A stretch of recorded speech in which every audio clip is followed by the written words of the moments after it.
Assalamualaikum warahmatullahi wabarakatuh. Sampurasun. Rampes. Yang saya hormati Ketua DPRD Provinsi Jawa Barat yang mulia Bapak Buki Wibawa, para wakil ketua Bapak Iwan Suryawan, ini tokoh politisi yang begitu kalem saat ada interupsi. Bapak MK Iswara, ini politisi yang tampan selamanya tapi tidak pernah nakal. Dan tokoh spektakuler kita yang sangat populer di antara politisi DPRD Provinsi Jawa Barat, Bapak Ono Surono. Saya sudah tahu Pak Ono kontrak-kontrak medianya sudah banyak nanti ke depan. Kemudian juga Bapak ini sebentar lagi akan berangkat haji, Bapak Kiai Haji Acep Jamaluddin. Terima kasih. Seluruh anggota DPRD Provinsi Jawa Barat, para ketua praksi, para ketua komisi, dan saya mengucapkan terima kasih atas berbagai otokritik yang dilakukan, baik secara langsung maupun lewat media, baik media massa maupun media elektronik. Dan itu menunjukkan bahwa di Provinsi Jawa Barat ada terjadi dinamika politik yang luar biasa. Semua orang memiliki concern pada hal yang menjadi tujuan kita, mewujudkan Jawa Barat istimewa dengan berbagai cara. Tugas DPR adalah bicara, itulah tugas DPR. Jadi kalau tidak bicara, mungkin DPRD dianggap tidak ada. Saya ucapkan terima kasih atas otokritiknya. Sekretaris Daerah Provinsi Jawa Barat, kemudian yang mewakili Pangdam 3 Siliwangi, yang mewakili Kapolda Jabar, yang mewakili Kejaksaan Tinggi Jawa Barat, dan khusus untuk Kejaksaan Tinggi Jawa Barat, saya sampaikan ucapan terima kasih, rasa hormat yang tinggi kepada Kejaksaan Agung Republik Indonesia atas tindakannya melakukan penahanan dan mentersangkakan Direktur Utama PT Sritek dan salah satu mantan pejabat BJB yang sudah resign atas kasus dugaan penyimpangan kredit, yaitu menyampaikan kredit ke Bank Jabar, mudah-mudahan tidak salah, kalau salah dikoreksi, sekitar 600 miliar rupiah tanpa agunan yang memadai. Dan ini langkah taktis, dan pemerintah Provinsi Jawa Barat melalui RUPS-nya sudah melakukan koreksi dan perubahan secara total sehingga peristiwa ini tidak akan mempengaruhi kinerja BJB. Saya ucapkan terima kasih. Dan semoga peristiwa ini tidak terjadi lagi di masa yang akan datang. Kemudian yang hormati para staf ahli, para asisten, para kepala perangkat daerah Provinsi Jawa Barat. Yang pertama, forum ini adalah forum kebahagiaan. Ada yang berbahagia hari ini, yaitu seluruh warga Jawa Barat, di mana kita bisa menyelesaikan dua agenda, yaitu agenda pengesahan Raperda tentang investasi dan agenda tentang pengesahan hasil dari LKPJ. Seluruh rakyat Jawa Barat bergembira karena rencana kita dalam melaksanakan pembangunan akan berjalan dengan cepat. Tetapi barangkali para media sangat kecewa. Karena hari ini tidak kejutan-kejutan lagi sehingga viewernya mungkin agak menurun hari ini. Tetapi kita harus berkorban demi kepentingan rakyat Jawa Barat. Kita kesampingkan viewer, kita kesampingkan komen, kita utamakan kepentingan rakyat Jawa Barat. Sebenarnya konsep pidatonya sudah ada, tetapi saya mencoba menyatukannya. Yang pertama adalah bahwa kita bicara tadi tentang berbagai rekomendasi. Dan rekomendasi itu juga termasuk di dalamnya disahkannya Raperda tentang investasi yang sebentar lagi menjadi perda. Apa sih yang menjadi rekomendasi? Rekomendasi pertama adalah angka kemiskinan yang masih tinggi di Jawa Barat. Tetapi saya usul pada Pak Ketua, ke depan kalau LKPJ sebaiknya para bupati wali kota diundang di seluruh Jawa Barat. Karena Jawa Barat itu pertanggungjawabannya bukan di OPD Jawa Barat. Tetapi seluruh kinerja pembangunan itu ada di Pemkab dan Pemkot, serta ada di pemerintah desa. Jawa Barat tidak memiliki rakyat yang terkelola secara langsung karena seluruh pengelolaannya ada di pemerintah kabupaten kota dan pemerintahan desa. Dan saya mohon nanti dipaparkan kemiskinan yang paling tinggi dalam perspektif BPS, dalam perspektif LKPJ dan analisisnya itu di kabupaten mana, bila perlu sampai di desa mana. Kemudian angka investasi tertinggi di kabupaten mana, angka investasi terendah di kabupaten mana, infrastruktur yang berproblem di kabupaten di mana, sehingga semuanya terpetakan dengan baik, sehingga nanti kita bisa mengorkestrasi antara pembangunan Provinsi Jawa Barat, pembangunan kabupaten kota, dan pembangunan desa secara bersama-sama dan berkeadilan. Kemudian yang kedua, bahwa investasi ini menjadi aspek yang utama dalam kinerja pembangunan Provinsi Jawa Barat hari ini. Kenapa? Karena satu, angka kemiskinan kita masih tinggi. Kemudian angka kemiskinan yang tinggi di Indonesia sebenarnya juga dipengaruhi oleh jumlah penduduk yang tinggi. Sehingga persentase kecil menurut Jawa Barat, tetapi menurut nasional menjadi besar. Keberhasilan Indonesia sangat tergantung terhadap kinerja pemerintah Provinsi Jawa Barat, pemerintah kabupaten kota, dan pemerintahan desa. Yang kedua adalah pendidikan. Yang ketiga adalah infrastruktur. Yang keempat, kesehatan. Yang kelima, pengendalian penduduk. Yang keenam adalah pengendalian lingkungan.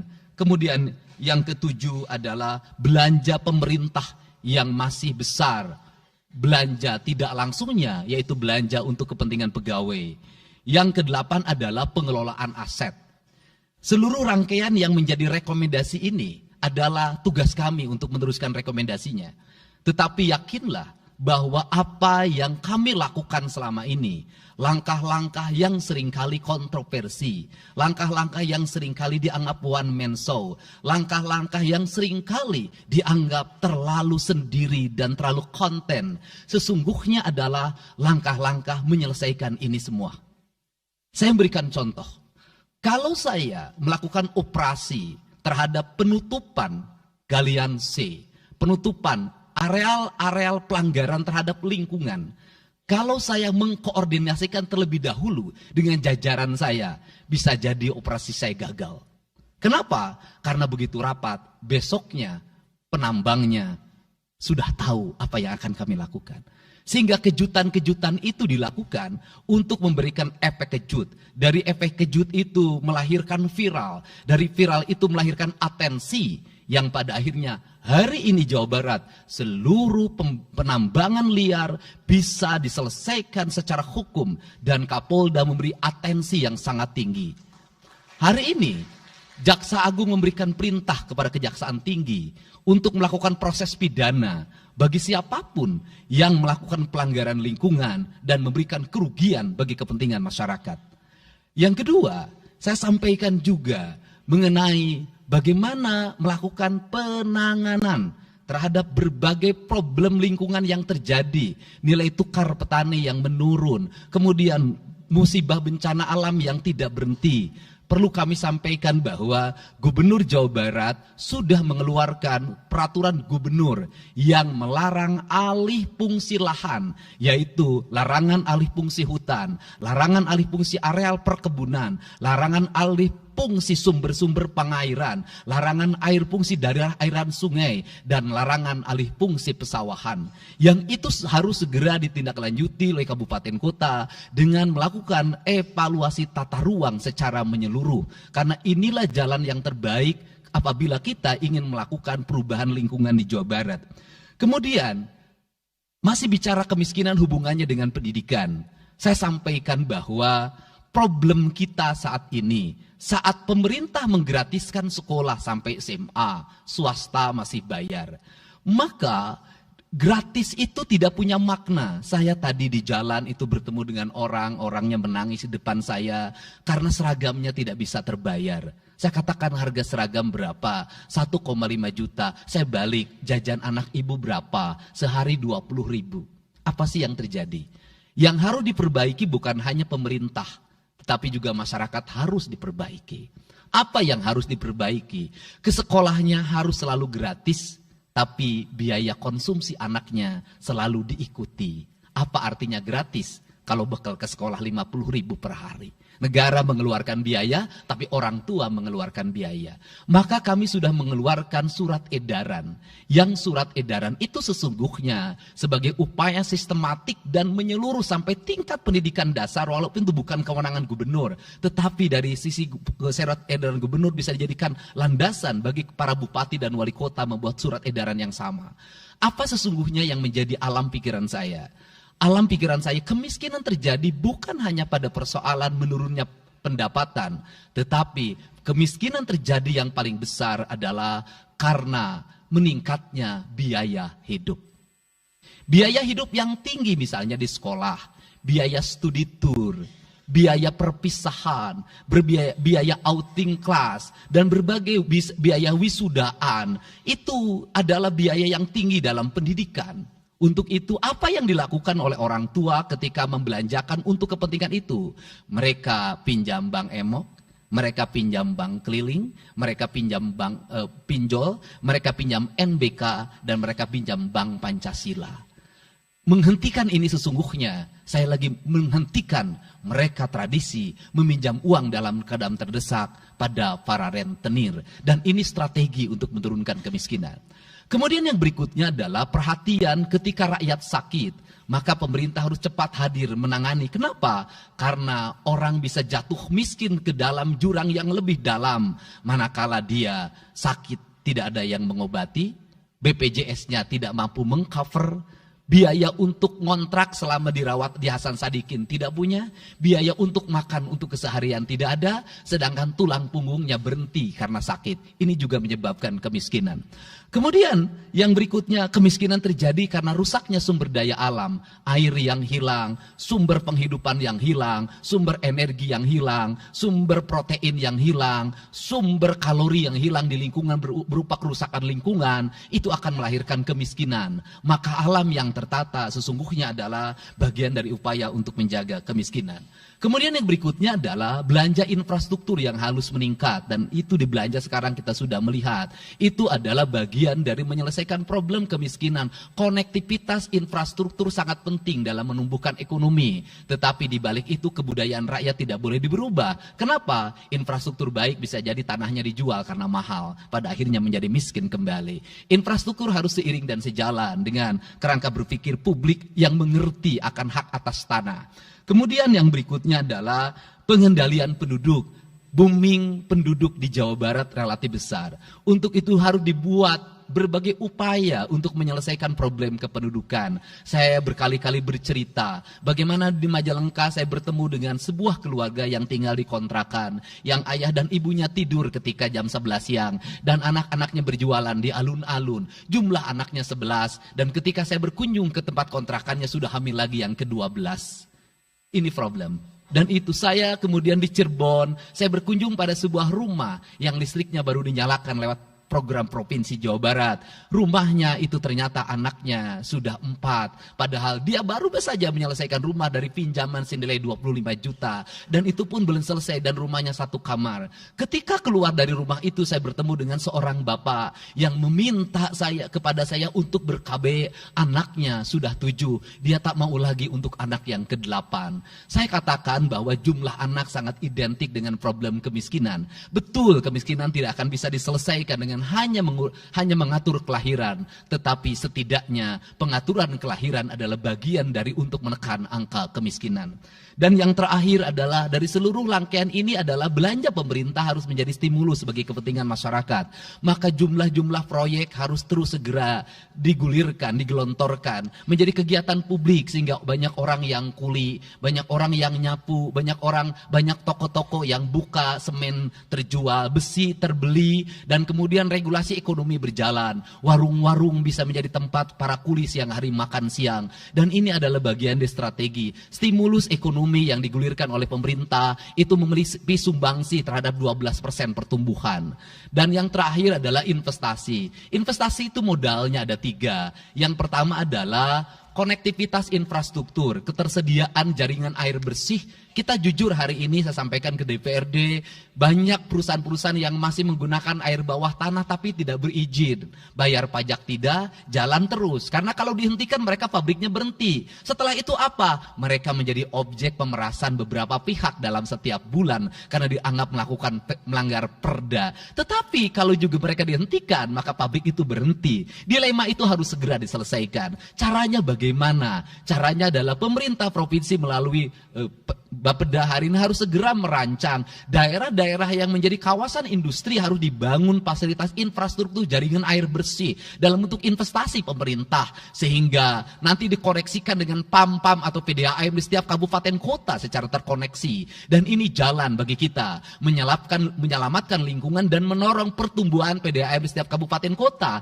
Karena apa? Karena angka pembayaran yang dilakukan oleh industri jauh lebih baik dibanding angka rumah tangga dan angka-angka layanan sosial lainnya. Itu yang pertama. Yang kedua adalah tumbuhnya iklim investasi di mana masyarakat merasa nyaman. Investor merasa nyaman ketika perizinannya cepat. Saya memberitahukan ya bahwa di Indramayu ada pabrik sepatu yang selama 2 tahun tidak mau buka hanya karena perizinan lingkungan hidupnya belum kelar. Saya ngambil langkah pasang badan, lakukan pembangunan karena itu menyerap 8.000 tenaga kerja. Kemudian di Cirebon juga seperti itu. Banyak perizinan yang menggantung bertahun-tahun. Hari ini saya janjikan dalam 1 bulan ini seluruh perizinan di Jawa Barat tuntas dan selesai. Dan saya meminta kepala BPM TSP menjadi VR pemerintah Provinsi Jawa Barat untuk senantiasa tiap hari melihat data dan dokumen di setiap kabupaten kota. Mana yang terlambat, mana yang mengalami hambatan. Kemudian yang berikutnya adalah kenyamanan dalam berusaha. Kenyamanan dalam berusaha adalah keterangan para investor dan lingkungan masyarakat terhadap berbagai aksi gangguan dari orang yang mengatasnamakan diri preman. Untuk itu hari ini kita cukup bersyukur di Jawa Barat, peristiwa ini sudah hampir tidak ada. Kapolda kalau dengar ada preman, hari ini turun termasuk ke Garut, dengar ada preman, Kapolda turun. Ini semua stakeholder sudah bergerak dengan baik, layanan investasi sudah berjalan dengan baik. Tinggal satu lagi, hambatan investasi adalah masyarakat menaikkan harga tanahnya luar biasa. Kasus BYD, kenapa mengalami hambatan sekitar 20 hektar, masih belum terbebaskan. Karena rakyatnya hari ini meminta 3 juta rupiah per meter. Padahal di situ dulu 150.000, itu pun jarang yang beli. Ini problem kita. Apa peran gubernur saya sampaikan? Peran gubernur bukan hanya mendorong bagaimana investasi berjalan melalui mekanisme administratif. Saya sampai turun untuk mijitin orang yang jual agar mau jual. Dan sudah ada beberapa yang berhasil saya rayu, saya dekati dengan harga. Itu pun tidak terlalu rendah, harganya 1,1 juta. Itu sudah paling murah. Ini yang terjadi di Jawa Barat hari ini. Tidak mudah mengelola sebuah wilayah yang begitu luas. Tidak mudah mengelola sebuah daerah yang kabupaten kotanya sudah otonom. Diperlukan pendekatan-pendekatan seorang ayah pada anak-anaknya. Sehingga hari ini saya di Provinsi Jawa Barat, saya tidak memposisikan gubernur. Saya kadang memposisikan menjadi ketua RT. Saya kadang memposisikan menjadi ketua RW. Saya kadang memposisikan menjadi kepala desa. Kenapa? Karena warga ini perlu disentuh dengan pendekatan pendekatan emosional yang kebapaan, bukan pendekatan struktural. Untuk itu saya yakin bahwa forum ini adalah forum kebahagiaan bagi kita semua. Kita sudah bisa menyelesaikan 2 agenda besar. Semoga ini menjadi kado terindah bagi masyarakat Jawa Barat. Insya Allah kami akan menjalankan pemerintahan dengan baik. Apa yang kami susun, apa yang kami rancang, dan apa yang kami kerjakan adalah semuanya kami dedikasikan untuk kepentingan masyarakat Jawa Barat. Yang terakhir kami sampaikan juga bahwa kami kemarin sudah melapas 273 anak-anak yang mengikuti pendidikan di Dodik Rindam 3 Siliwangi. Hasilnya bisa dilihat secara terbuka di berbagai tayangan. Air mata tidak akan bisa membohongi kejujuran rakyat dan anak-anak itu. Dan saya sampaikan, hari ini ada 13 orang anak yang tinggal di rumah dinas gubernur. Pada saat yang lain orang tuanya datang menjemputnya, dia menangis. tak ada satupun orang tuanya yang datang. Seorang menjadi anak yang terbuang. Dan akhirnya saya memutuskan mereka untuk sekolah di Bandung dan tinggal bersama Gubernur Jawa Barat. Ini cara kita menyelesaikan. Saya ucapkan terima kasih pada semuanya. Semoga kebahagiaan menyertai kita semua. Dan saya yakin setelah kegiatan ini kita akan walk out secara bersama-sama. Wallahu muwaffiq ila aqwamit thoriq. Assalamualaikum warahmatullahi wabarakatuh. Sampurasun. Sekali merdeka tetap walk out secara bersama-sama.